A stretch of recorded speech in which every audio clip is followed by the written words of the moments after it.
You're standing in front of a police officer and they're demanding that you hand over your phone. Do you have to do it? Do you have to unlock it? I'm an ex-cop turned criminal defense lawyer. I'm not going to make you wait the entire length of this video to hear the answer. This is it. The police can sometimes take your phone. That's not that uncommon. There's several frequent situations that enable the police to lawfully seize your phone. But getting access to it is a completely different question. You should know that whilst this discussion is centred around Victorian laws and powers, they're broadly similar across the country, especially the distinction between seizing your phone and accessing your phone. But you need to know this video is not legal advice, and you should speak to a lawyer before acting on anything you see on the internet. There are several grounds the police can rely upon to lawfully seize your phone. The first and most obvious one is a warrant. If the police have a lawfully issued warrant, they can search the places stated in the warrant for the items or the general class of things specified in it, including you. The police can obviously seize your phone if they have a warrant giving them that power. The police have other powers to seize property as well, including things like when they are executing an arrest to enable them to seize material for evidentiary purposes. That means evidence.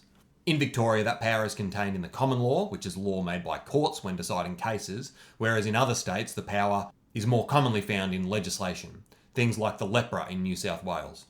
In Victoria, the seizure incidental to arrest can only be for evidentiary purposes, and it must be for evidence of the crime which the arrest is occurring for.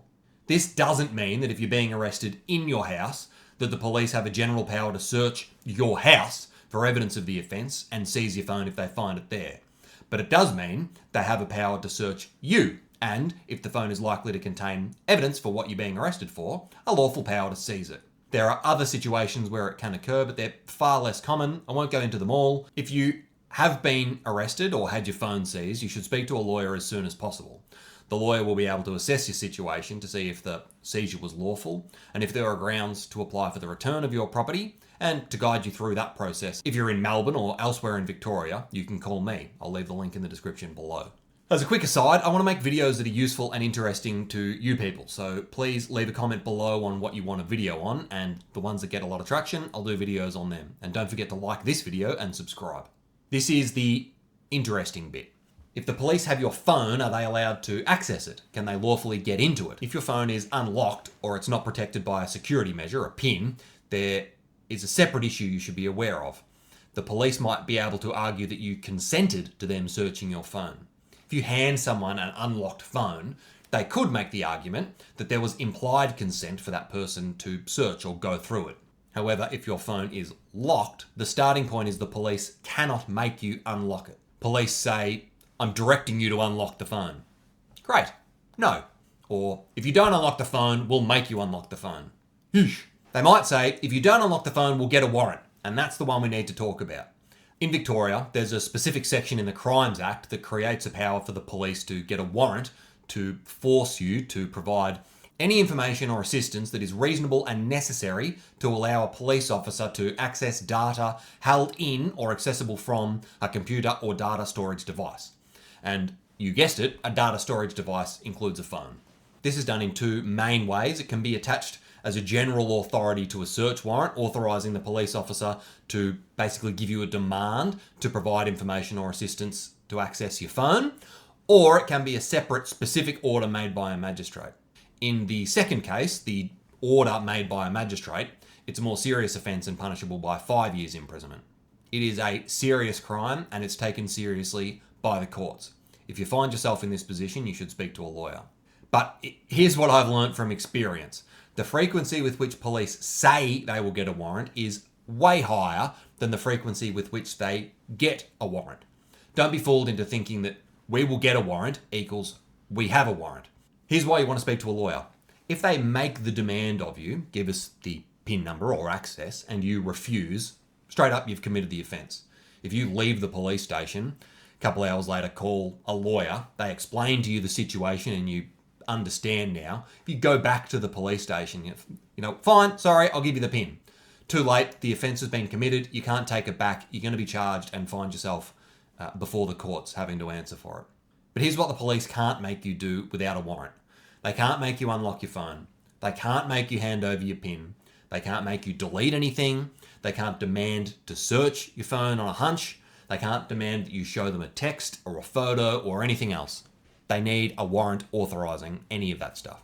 It's not uncommon for people to ask me if there's a difference between using a PIN code versus using a biometric, say a face or fingerprint unlock.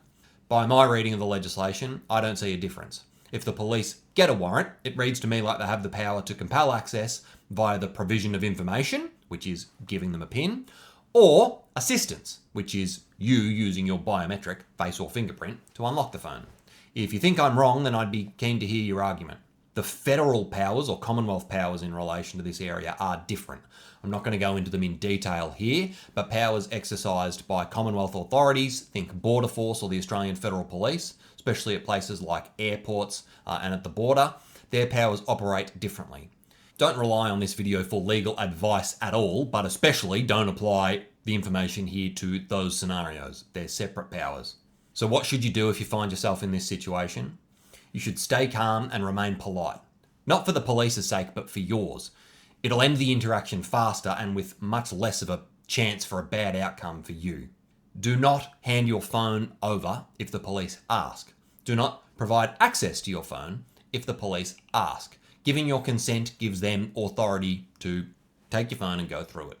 If the police advise you that they are seizing your phone, or they have a warrant, or they're executing another lawful power to take your phone, you should absolutely not fight or oppose that in any way, even if you think they're wrong.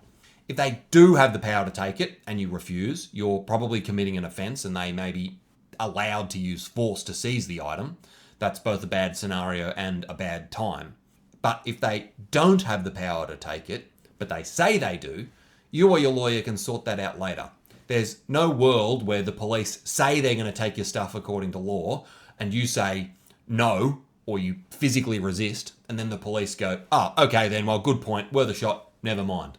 What you need to do is make it clear that you don't consent to the police seizing your phone, you're not voluntarily providing access to it, but if they say they have the power to seize it, you should comply and sort it out later.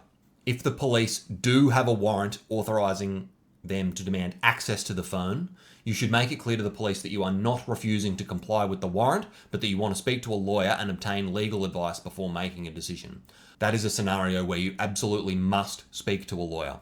Here's the one line to remember if you take nothing else from this video. Seizing your phone and getting inside it are two different things. The police can sometimes take the box, but without a warrant or an order, they can almost never get to open it. And the lock is what holds that line. If you live in Victoria and you need a lawyer, contact my office, Loftgood Legal. The single biggest thing that pushes this channel to the next person who needs it is you hitting the like and subscribe buttons. So if you wouldn't mind doing that, leave a comment down below. Go watch the next video.